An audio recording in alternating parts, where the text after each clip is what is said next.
Now we're going to talk about what's included in the budget itself. And so we're going to first talk a bit about the outline of the budget. And on the slide you see lots of sections. We're not going to belabor each particular section, but it's important to keep in mind that you want to orient the person who's looking at your budget as to what's there. A good table of contents should be very approachable. I like the USA Today newspaper kind of format, where you make it very clear what, if somebody wanted to find a particular something, what page they could find that on, and make it very easy for somebody who's not already intimately familiar with your organization or the document itself to find what they're looking for. Another way to do that is through an index at the back or a glossary, and that can be very effective as well, because again, the goal is that the budget would be a place people could go use as a reference and find answers and find them easily. So keep that in mind. Also, I really like to advise that a budget should really reflect the flow of the National Advisory Council standards that we talked about earlier. It should really sort of start with the big picture, the broad goals, a message from the chief executive, maybe also a message from the chief policymaker or council president or somebody that talks about that perspective. The broad goal, big picture perspective. What is it we've done here? What are we trying to accomplish? What is it we see as kind of the key priority areas, and how have we focused on them? How do you see that reflected in what we've emphasized in terms of the way the resources got deployed? Big picture with respect to the financial perspective as well. Can I see the financial plan of this organization on one page that gives me a sense that, one, they know what the plan is and it's thought through and presented clearly, and is one that is, again, not so technical that it's not understood unless, again, you're in the city accounting business. And then operationally, can I get a sense of how the organization then is in alignment with trying to use that plan and pursue those goals? What do the departments look like? An organization structure chart is important to include.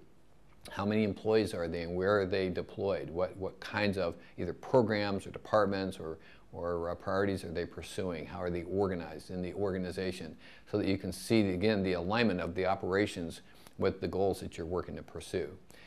You want then some of the detail, some of the activity charts, some of the performance accountability things we've talked about, and some of the more financial details, some of the fund accounting, so that you can assure somebody that's looking at your budget that you're tracking the sources and the uses of those resources correctly by their nature. So you start with a big picture, kind of paint the story, lay out the groundwork, and then walk that person through the budget in a logical, connected fashion, so that at the end of the day, that budget really portrays very well what you set out to do, how you're deploying your resources, both financially and other kinds of resources. What kinds of things are you building? What kind of capital investments are you making? And what is the end result? And how you're providing accountability for those things as well. That's really what we're trying to accomplish with respect to what's included in your budget. So you want to be clear to start with a mission statement, a sense of focus. Why are we here? What's our purpose? And sometimes that's called a vision. That's fine.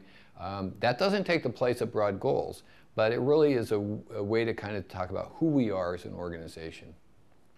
The mayor's message, I say mayor, but it can be the mayor, manager, the chief executive officer needs to provide some kind of a message, and in fact this is required by state law, not well understood, but I think an appropriate requirement, that there is a message that really focuses and summarizes the budget, the way the resources are being allocated and what they're intended to accomplish. That's your opportunity to tell your story. Make sure it's concise, that it's 4 or 5 pages, that the key messages are really clear, and that it's consistent. And I love it when you see references to parts of the document that really support what's being characterized in this message. You want to summarize the financial plan, as we said earlier. So I would like to see an organization-wide financial summary where you don't get sort of caught up in the fund accounting and the accounting detail. But obviously you'll need that fund accounting later on in the document. But at this point, at the beginning of the document, the big picture. What are the resources that are available to this organization? How are they being deployed? And how does it compare to maybe past couple of years? And then that comparison oftentimes is characterized in the form of maybe dollar increase, decrease, or percent change. And so those are important to provide to a reader as well. What kind of context did you observe when you were putting this budget together? We've talked before about how context is important. So communicate how you read that context. Is the economy contracting? Is this a time to really hold the line? Or is this a time to take advantage of opportunities? And so communicate that so the reader understands kind of your perspective, where you're coming from, and can kind of step into your shoes and appreciate what the thought process you went through as you put your budget together. You'll need to provide some information about some of the estimates that you developed, some of the revenue estimates, maybe some of the salary or other kind of expenditure guidelines that are included. Are your employees holding the line? Are they seeing reductions? Are they able to expect raises this year? So some of that kind of information is important as well. And then accountability. Performance measures have become almost a routine part now of city budgets, and rightly so. It's important to have financial accountability. It's just as important to have operational accountability. Are we really accomplishing the things that people are entrusting us with these resources to accomplish? How do we communicate about that and include that in our budget as well? Budget typically includes some kind of a departmental narrative or some kind of a narrative around the operational perspective, be it a priority approach or programmatic approach or departmental approach. And in this case, you want to be able to tell kind of how you're structured. Who's doing what? What are they made up of? How many employees? What is the construct of the department itself? What do they do? What are their functions?